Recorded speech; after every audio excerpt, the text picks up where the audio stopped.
Hello guys, welcome to Avinash polity insight. तो आज हम कवर कर रहे हैं government of India act 1947, which also been called as Indian Independence Act 1947. So what we will be covering in this lecture.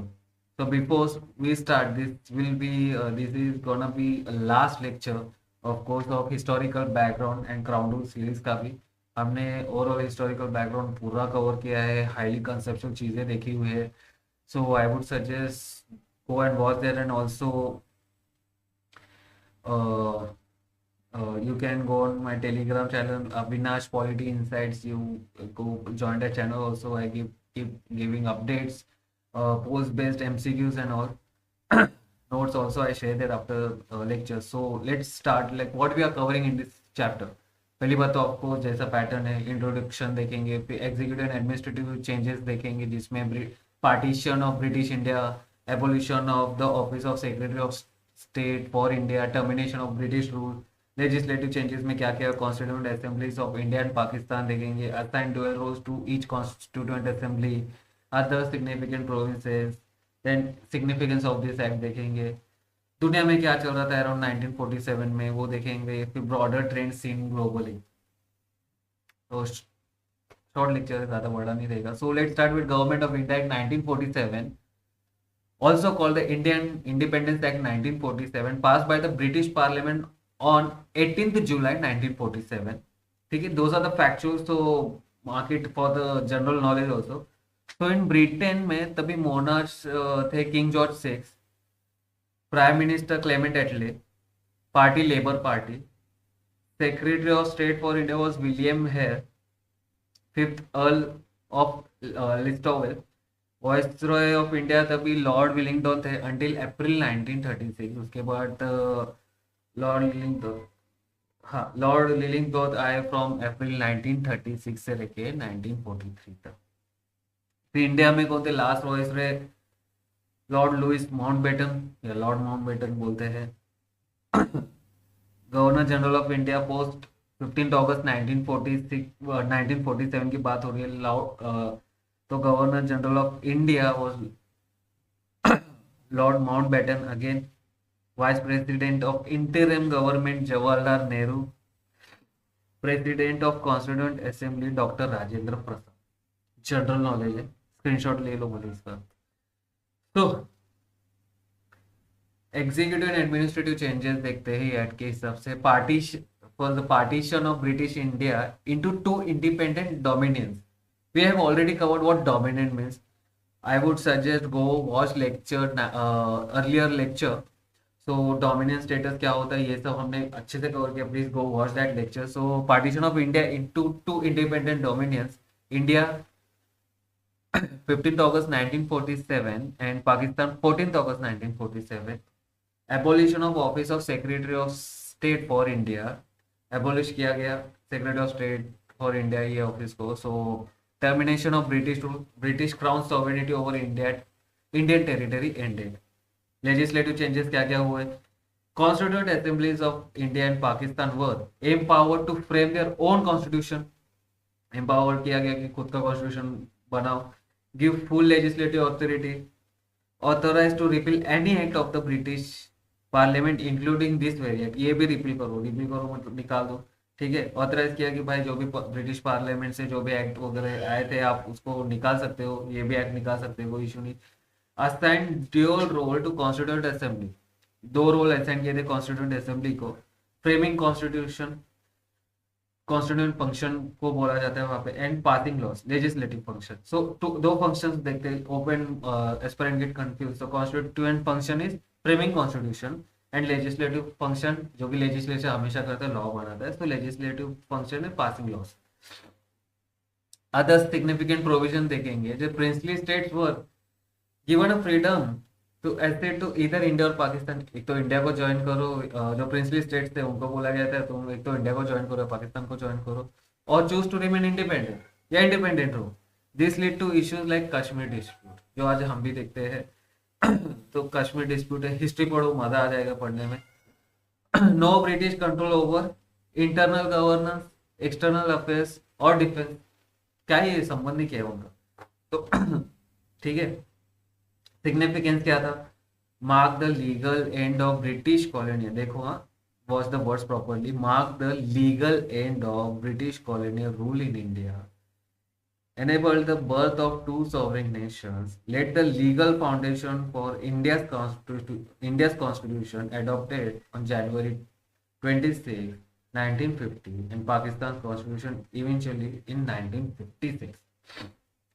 ठीक है, तो उसी टाइम पे दुनिया में क्या हो रहा था, that was it, that is Indian independence act 1947। उसी टाइम में दुनिया में क्या चल रहा था, काफी इंटरेस्टिंग है।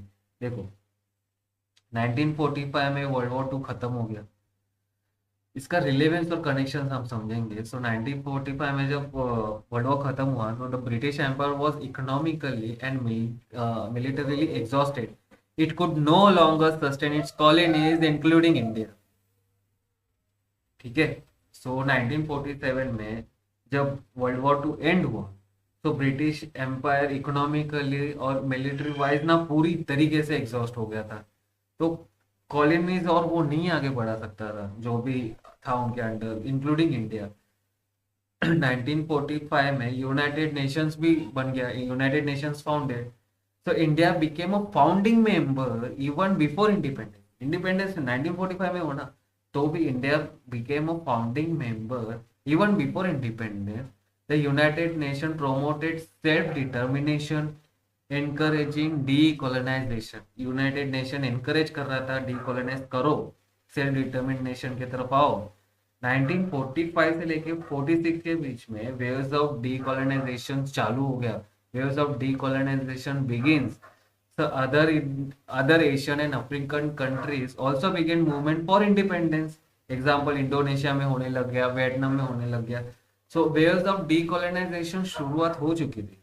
तो 1946 में रॉयल इंडियन नेवी म्यूटिनी हुआ।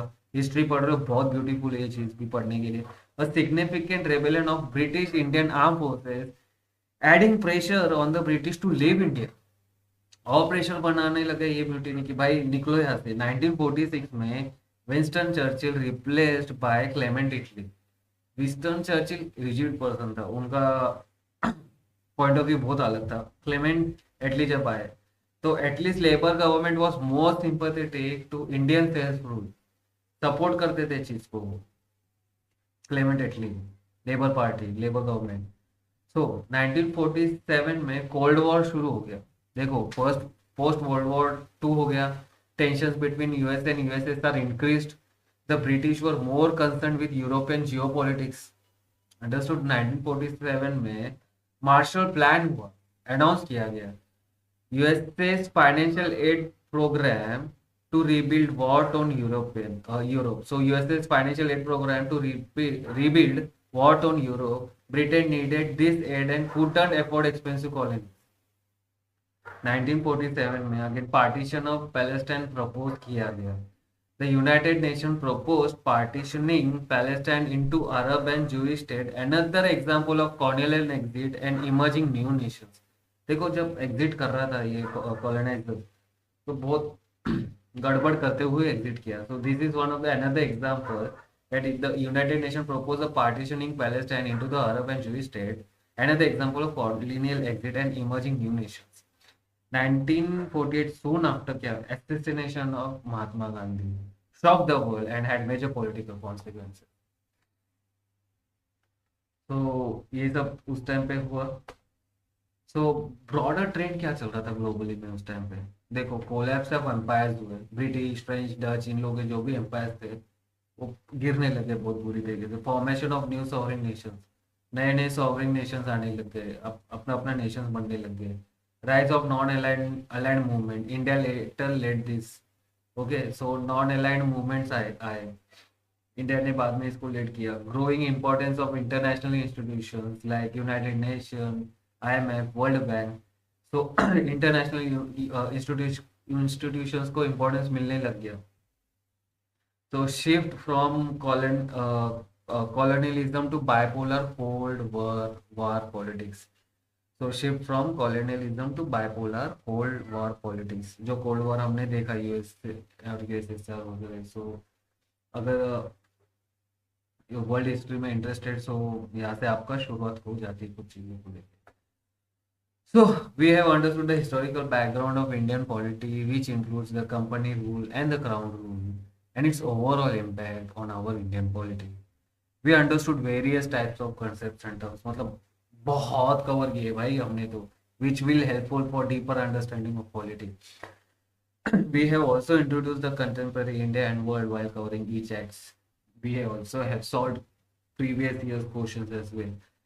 So तीन जैसे concepts and terms historical background पढ़ने का सिर्फ रीजन ये नहीं होता कि ये सिलेबस में हो समथिंग. हिस्टोरिकल बैकग्राउंड हम इसी के लिए भी पढ़ते हैं कि भाई बिगिनिंग थी आज की पॉलिटी की, प्लस इतने सारे कॉन्सेप्ट्स इंट्रोड्यूस हो गए वहाँ पे कि अभी आने वाले लेक्चर से पॉलिटी है अभी इसके बाद जो ग्रो होगा तो उधर कॉन्सेप्ट्स को लेके हम कंफ्यूज नहीं रहेंगे क्योंकि ऑलरेडी क्लियर रहेंगे. So we are done with the crown rule series. So please come join my Telegram channel Avinash Polity Insights, AVINASHPOLITYINSIGHTS, Avinash polity insights. वहाँ पे मैं पोल्स डालते रहता हूँ एमसीक्यूज का, देन मैं नोट्स अपलोड करते रहता हूँ वहाँ पे. You will get proper notes updates वगैरह डालते रहता हूँ. So please come join and also subscribe to this channel for Crown Rule series and upcoming lectures. Of course, you have to subscribe. Come on, we are enjoying this lecture, isn't aren't we? So, I believe for coming up next lecture will be a making of constitution. अभी हम polity के proper subjects पे आना शुरू कर रहे हैं. Historical background हमारा खत्म हो गया है. So I believe you guys enjoyed. इधर तक का तो मजा किया यार हम लोगों ने. So thank you for watching. जय हिंद.